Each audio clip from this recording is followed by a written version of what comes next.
Canned meats can be a quick, convenient, and relatively affordable source of protein. But when it comes to nutrition, taste, and value, is that convenience always worth it? Here are 3 you should avoid, and 1 you should buy. Potted sandwich spread is made with a variety of lower-quality meat scraps, usually mechanically separated chicken, pork, and beef. This mystery meat melange is then cooked, finely ground, and mixed with fat, salt, and spices. Perhaps the biggest drawback with this spread is the taste. It contains all sorts of added flavors, preservatives, and fillers, many of which give the product a strange, off-putting flavor. Then, there's the paste-like texture that's mushy, gritty, and way over-manufactured. Instead of buying potted meat, make your own. Start with roasted or smoked ham, turkey, or chicken. Put it in your food processor and add condiments and spices like mayo, mustard, garlic, onion, dill, paprika, or whatever you like. Chop to a chunky consistency or process until super smooth. The result will be better than anything from a can. With ingredients nearly indistinguishable from potted meat, Vienna sausages are like a cross between hot dogs and cocktail weenies, but sadly, not as good as either.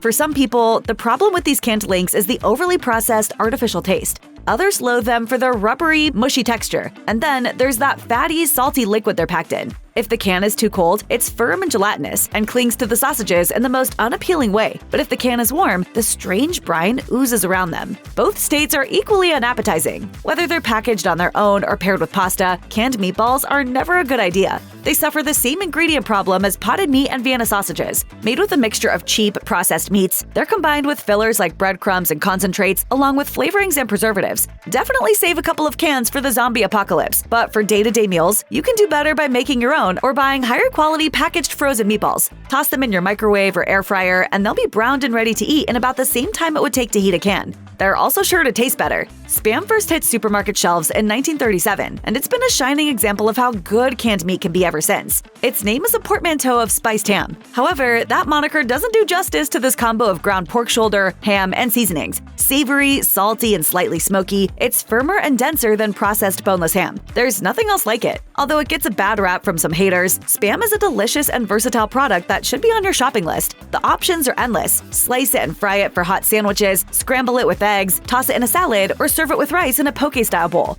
Love mac and cheese? Make it even better with some diced Spam. Grill Spam with pineapple on a skewer. You can even make Spam musubi, a decadent Hawaiian treat. Canned meats are not created equal, and some are downright unpalatable. We suggest you stick with Spam, a tasty classic that does it all.